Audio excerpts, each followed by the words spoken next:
clarifying framework two's process, Seth explains, your own senses bring you information each moment, and that information is in a way already invisibly processed according to your own beliefs, desires, and intents. Adding an extra dimension of explanation regarding the interwovenness of the collective unconscious and the conscious mind as framework 1 and 2, Seth explains, so far I have been speaking of frameworks 1 and 2 separately, and I will continue to do so for your convenience and understanding. Actually, the two merge, of course, for your framework.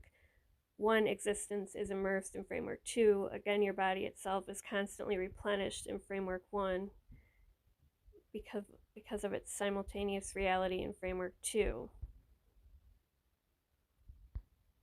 Sorry, I'm just gonna, as I read, I'm gonna even kind of skim through, because some of it, if it just seems like, blah blah, if it's not resonating with me, I'm just going to kind of skim and read parts that resonate. So here we go.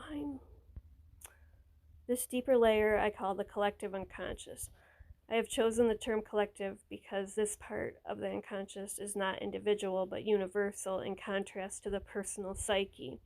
It has contents and modes of behavior that are more or less the same everywhere and in all individuals, writes Jung in the Archetypes and the Collective Unconscious. He explains that his mentor, Freud, was aware of the collective unconscious but viewed it as merely representing forgotten and repressed contents, even though he was aware of its archaic and mythological thought forms. Jung defines the concept of an archetype as essentially an unconscious content that is altered by becoming conscious and by being perceived, and it takes its color from the individual consciousness in which it happens to appear.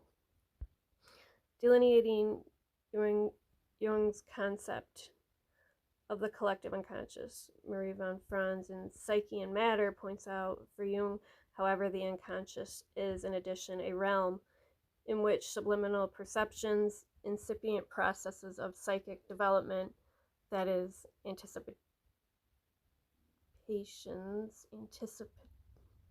I don't know why, that word, of future conscious processes, and in general, all creative contents are constellated. She describes Jung's view of the mingling of the conscious and unconscious realms. The psychic processes flow or merge into the physical processes. How and where are still unclear in many respects. Further illustrating the concept of the collective unconscious, Jung, in On the Nature of the Psyche, points out the unconscious depicts an extremely fluid state of affairs, everything of which I know, but of which I am not at the moment thinking, everything of which I was once conscious but have now forgotten, everything perceived by my senses, but not noted by my conscious mind, and everything which involuntarily and without paying attention to it, I feel, think, remember, want, and do. All the future things that are taking shape in me and will sometime come to consciousness, all this is the content of the unconscious. But, as I say, we must also include the unconscious, the psychoid functions that are not capable of consciousness and of whose existence we have only indirect knowledge.